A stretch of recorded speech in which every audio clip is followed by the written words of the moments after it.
अस्सलाम वालेकुम students, welcome to my YouTube channel let's learn physics. तो आज हमारा ये लेक्चर नंबर 3 है, Newton's laws of motion chapter जो हमने स्टार्ट किया था, तो उसी का आज ये लेक्चर नंबर 3 है। इससे पहले जो लेक्चर नंबर 2 था उसमें हमने पढ़ा था इनर्शिया के बारे में और पढ़ा था हमने टाइप्स ऑफ फोर्स, जो बैलेंस्ड और अनबैलेंस्ड फोर्स हैं उसके बारे में हमने पढ़ा था और पढ़ा था हमने इनर्शिया के बारे में। तो आज इस लेक्चर में हम पढ़ेंगे first law of motion, Newton's first law of motion. जो 3 लॉज हैं जो न्यूटन ने दिए थे उसी का आज हम पढ़ेंगे फर्स्ट लॉ। तो Newton's first law of motion, इसका स्टेटमेंट क्या है? Every body continues to be in a state of rest और uniform motion in a straight line unless some external unbalanced force is applied. तो इसका ये statement है। तो अब मैं ये आपको समझाऊंगा कि इसकी मीनिंग क्या है, इसका मतलब क्या है। तो इसमें क्या कहता है जो स्टेटमेंट है, अगर फॉर एग्जांपल हमारे पास एक बॉडी है, हमारे पास अगर एक बॉडी है और ये बॉडी क्या है, ये है रेस्ट में, and this body is in rest. तो ये बॉडी क्या रहेगी, ये हमेशा रेस्ट में ही रहेगी। ये बॉडी हमेशा रहेगी रेस्ट में जब तक हम इस पे कोई एक्सटर्नल फोर्स अप्लाई नहीं करेंगे। जब तक हम इस पे कोई एक्सटर्नल फोर्स अप्लाई नहीं करेंगे तब तक ये बॉडी रहेगी रेस्ट में। और जो हम इस पे एक्सटर्नल फोर्सेस अप्लाई करेंगे वो क्या होनी चाहिए, वो होनी चाहिए अनबैलेंस्ड, वो होनी चाहिए अनबैलेंस्ड फोर्सेस। तो यहाँ पे लिखा हुआ है unbalanced forces, external unbalanced forces. For example अगर हमारे पास ही कोई ऑब्जेक्ट है, ठीक है, तो यहाँ पे मैं इसको इस साइड से करूंगा, कोई force F equal to 10 newton apply करूंगा और इस डायरेक्शन में भी क्या करूंगा, force F equal to 10 newton. तो टोटल जो रिजल्टेंट यहाँ पे फोर्स है वो है किसके बराबर, 0 के बराबर। तो ये बॉडी क्या रहेगी, रेस्ट में, क्योंकि यहाँ पे क्या है, फोर्सेस दोनों बैलेंस्ड है। तो हमें क्या चाहिए, यहाँ पे अनबैलेंस्ड फोर्सेस चाहिए। फॉर एग्जांपल अगर यहाँ पे 10 न्यूटन है, यहाँ पे होने चाहिए 5 न्यूटन या कुछ और, लेकिन 10 न्यूटन के बराबर नहीं होना चाहिए फोर्स। तो यहाँ पे क्या होना चाहिए, जो नेट फोर्स है, नेट फोर्स होना चाहिए अनबैलेंस्ड, नेट फोर्स होना चाहिए यहाँ पे, यानी कि जो यहाँ पे फोर्स हम अप्लाई कर रहे हैं वो होनी चाहिए अनबैलेंस्ड फोर्सेस, ठीक है। तो इसके ये हैं पार्ट्स है इस स्टेटमेंट के, हम ये 2 पार्ट्स हैं। एक पार्ट है every body continues to be in a state of rest. पहला पार्ट जो है वो यहां तक है। तो ये क्या कहता है, फॉर एग्जांपल अगर हमारे पास एक बॉडी है और वो है किसमें, रेस्ट में, तो ये बॉडी हमेशा रहेगी रेस्ट में जब तक कि हम इस पे कोई एक्सटर्नल फोर्स अप्लाई नहीं करेंगे, ठीक है। तो यह है इसका पहला पार्ट। और दूसरा पार्ट क्या है इसका, अगर फॉर एग्जांपल यही बॉडी है लेकिन ये क्या है, यही यूनिफॉर्म मोशन में है, कोई बॉडी हमारे पास यही यूनिफॉर्म मोशन में, ठीक है। तो ये बॉडी क्या रहेगी, ये हमेशा रहेगी यूनिफॉर्म मोशन में जब तक कि हम पे इस पे कोई अनबैलेंस्ड एक्सटर्नल फोर्स अप्लाई नहीं करेंगे, ठीक है। फॉर एग्जांपल हमारे पास ये बॉडी एक है,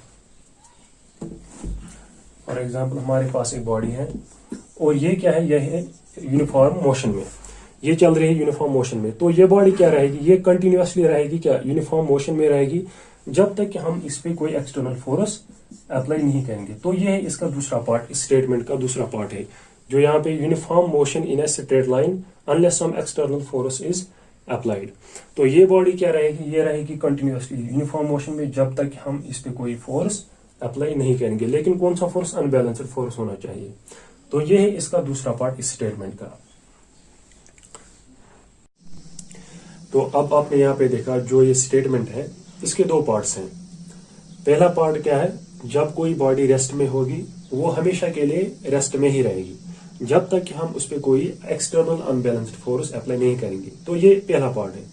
दूसरा पार्ट क्या है, दूसरा पार्ट है अगर कोई बॉडी यूनिफॉर्म मोशन में है तो ये बॉडी हमेशा यूनिफॉर्म मोशन में ही रहेगी जब तक कि हम इस पे कोई एक्सटर्नल अनबैलेंस्ड फोर्स अप्लाई नहीं करेंगे। पहला पार्ट आपको समझ आया होगा। जो इसका सेकंड पार्ट है अब हम यही एक्सप्लेन करेंगे अच्छे से, ठीक है। अब हम इसी का ये जो दूसरा पार्ट है वही देख लेते हैं।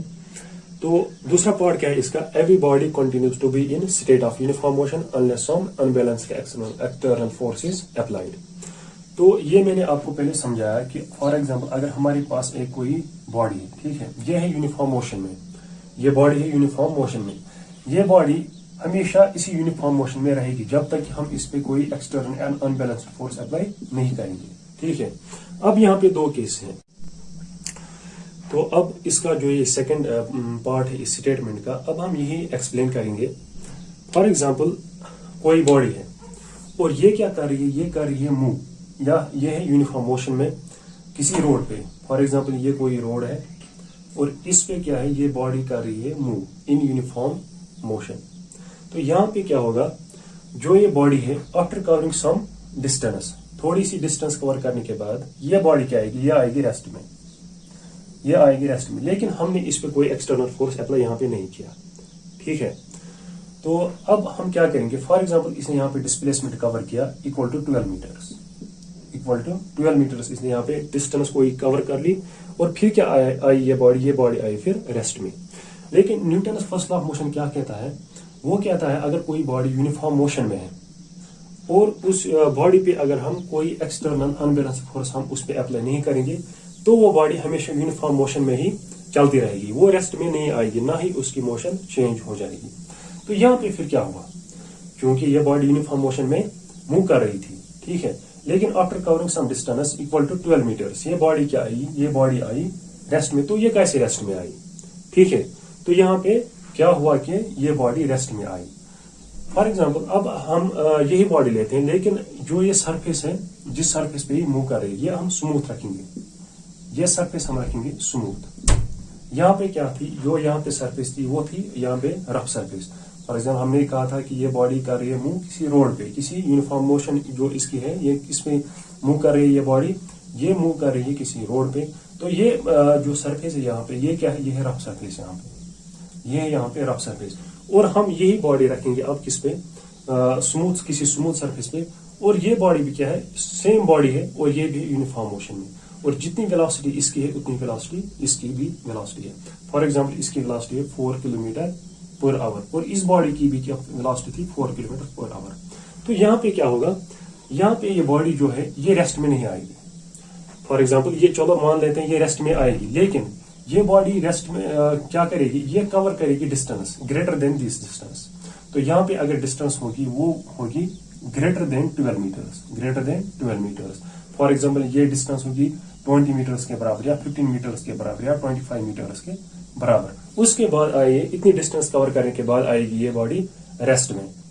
तो यहाँ पे क्या हुआ, क्योंकि यहाँ पे भी वेलोसिटी सेम थी और यहाँ पे भी वेलोसिटी सेम थी, तो यहाँ पे ये शॉर्ट डिस्टेंस कवर करने के बाद रेस्ट में आई, यहाँ पे इसने थोड़ी डिस्टेंस ज्यादा इसे कवर कर ली। तो ये बात हम समझ लेते हैं अब यहाँ पे हुआ क्या, क्योंकि ये बॉडी, ये जो यहाँ पे सरफेस थी, ये क्या थी, ये रफ सरफेस थी। तो यहाँ पे कोई एक्सटर्नल फोर्स एक्सर्ट हुआ इस बॉडी पे, अप्लाई हुआ इस बॉडी पे, जिसने इसकी मोशन जो है वो रेस्ट्रिक्ट कर दी, ठीक है। तो उस फोर्स की वजह से क्या हुआ, यहाँ पे उस फोर्स की वजह से इसने थोड़ी सी डिस्टेंस कवर कर ली, किसके बराबर, 12 मीटर के बराबर। तो यहाँ पे जो वो एक्सटर्नल फोर्स है उसको बोलते हैं हम फ्रिक्शन। तो यहाँ पे फ्रिक्शन थी जिसकी वजह से इसने खाली कितनी डिस्टेंस कवर की, इक्वल टू 12 मीटर्स। और यहाँ पे क्या था, यहाँ पे ये फ्रिक्शन एब्सेंट थी, क्योंकि स्मूथ सरफेस है यहाँ पे। तो स्मूथ सरफेस की जो फ्रिक्शन है वो अप्रोक्सीमेट इक्वल टू होती है 0 के बराबर। फ्रिक्शन होगी यहाँ पे, लेकिन बहुत कम होगी। वो किस पे डिपेंड होगा, ये जो सरफेस है वो कितनी स्मूथ होगी, जितनी स्मूथनेस होगी इसमें उतनी क्या होगी, फ्रिक्शन कम होगी, और जितनी स्मूथनेस कम होगी इसमें उतनी फ्रिक्शन होगी मतलब ज्यादा। फॉर एग्जाम्पल ये स्मूथ सरफेस है, अगर इसकी थोड़ी सी फ्रिक्शन है, ठीक है, इससे कम फ्रिक्शन है, तो यहाँ पे क्या हुआ, यहाँ पे एक्सटर्नल फोर्स जो है वो इक्वल टू है बराबर 0, क्योंकि यहाँ पे फ्रिक्शन है बराबर 0 के बराबर। तो यहाँ पे इस पे कोई भी एक्सटर्नल फोर्स अप्लाई नहीं हो रहा है, तभी इसने क्या किया, इसने थोड़ी सी डिस्टेंस इससे ज्यादा कवर कर ली, ठीक है। अप्रोक्सीमेट इक्वल टू 0, फ्रिक्शन 0 के बराबर भी नहीं हम कहेंगे अप्रोक्सीमेट इक्वल टू 0, क्योंकि अगर हम यहाँ पे फ्रिक्शन 0 रखेंगे, यहाँ पे अगर हम फ्रिक्शन रखेंगे 0, तो यहाँ पे एक्सटर्नल अनबैलेंस्ड फोर्स किसके बराबर है, 0 के बराबर।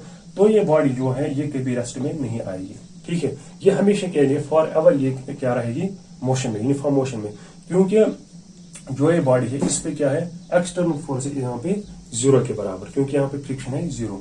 तो यहाँ पे कोई भी एक्सटर्नल फोर्स अनबैलेंस्ड, यहाँ पे अनबैलेंस्ड एक्सटर्नल फोर्स यहाँ पे कोई भी अप्लाई नहीं हो रहा है, क्योंकि यहाँ पे एक्सटर्नल अनबैलेंस्ड फोर्स अप्लाई हो रहा है। वो कौन सा फोर्स है, वो है फोर्स ऑफ फ्रिक्शन। तभी ये बॉडी आई रेस्ट में, ठीक है, क्योंकि ये थी यूनिफॉर्म मोशन में, तो इसीलिए ये बॉडी फिर आई रेस्ट में, क्योंकि यहाँ पे एक और अनबैलेंस्ड फोर्स है। वो कौन सा फोर्स है, वो है फ्रिक्शन, जो इस बॉडी पे अप्लाई हो रहा है। तो यहाँ पे क्या है, यहाँ पे ये एब्सेंट है, ये फोर्स यहाँ पे ये फोर्स है एब्सेंट, या हम कहेंगे है लेकिन बहुत कम है। तो तो इसी वजह से इसने यहाँ पे थोड़ी सी डिस्प्लेसमेंट यहाँ पे ज्यादा कवर किया। ठीक है, फॉर एग्जाम्पल अब अगर हम ये यहाँ पे रखेंगे ये फ्रिक्शन इक्वल टू 0, तो यहाँ पे क्या होगा, जो ये बॉडी है ये कभी भी रेस्ट में नहीं आएगी, तो ये फॉर एवर हमेशा के लिए यूनिफॉर्म मोशन में ही ये बॉडी रहेगी। तो इसके लिए हम अब अलग सी स्टेटमेंट लिखेंगे। तो वो स्टेटमेंट क्या है, तो यहाँ पे क्या होना चाहिए, जो बॉडी है वो होनी चाहिए आइसोलेटेड, वो बॉडी होनी चाहिए यहाँ पे आइसोलेटेड। आइसोलेटेड मतलब क्या है, यानी कि इस पे कोई भी एक्सटर्नल फोर्स अप्लाई नहीं हो रहा है, चाहे फ्रिक्शन हो या एयर रेजिस्टेंस हो या कोई भी फोर्स हो, वो यहाँ पे होगा 0 के बराबर। तो उस बॉडी को हम कहेंगे ये बॉडी आइसोलेटेड है। तो यहाँ पे हम अपना स्टेटमेंट ऐसे चेंज करेंगे, for an isolated body, for an isolated body, for an isolated body, या हम कहेंगे an isolated body will always remain, an isolated body will always remain in uniform motion unless acted upon by any external force। तो ये हुई यहाँ पे हमारी complete definition इसकी। तो यहाँ पे क्या होनी चाहिए हमारी बॉडी, ये होनी चाहिए आइसोलेटेड।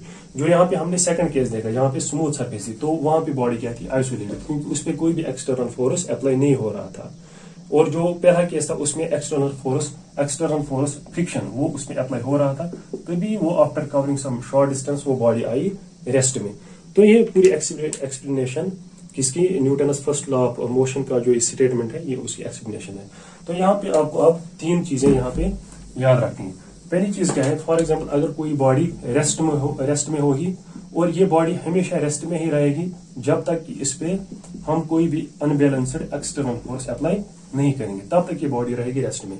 और दूसरा पार्ट क्या है इसका, अगर हमारे पास कोई बॉडी है और ये बॉडी है यूनिफॉर्म मोशन में, ये बॉडी है यूनिफॉर्म मोशन में, ये बॉडी क्या रहेगी, ये हमेशा के लिए यूनिफॉर्म मोशन में ही रहेगी जब तक कि हम इस पे कोई एक्सटर्नल अनबैलेंस्ड फोर्स अप्लाई नहीं करेंगे। तो इसका मतलब है ये बॉडी कभी भी रेस्ट में नहीं आएगी जब तक इस पे कोई एक्सटर्नल फोर्स अप्लाई नहीं होगा, और ना ही इसकी यूनिफॉर्म मोशन जो है वो चेंज हो जाएगी, ना ही वो चेंज हो जाएगी या इंक्रीज या डिक्रीज हो जाएगी जब तक हम पे उस पे कोई एक्सटर्नल अनबैलेंस्ड फोर्स अप्लाई नहीं करेंगे। तो होप आपको ये समझ आया होगा। तो आज के लेक्चर में बस इतना ही। Thank you very much.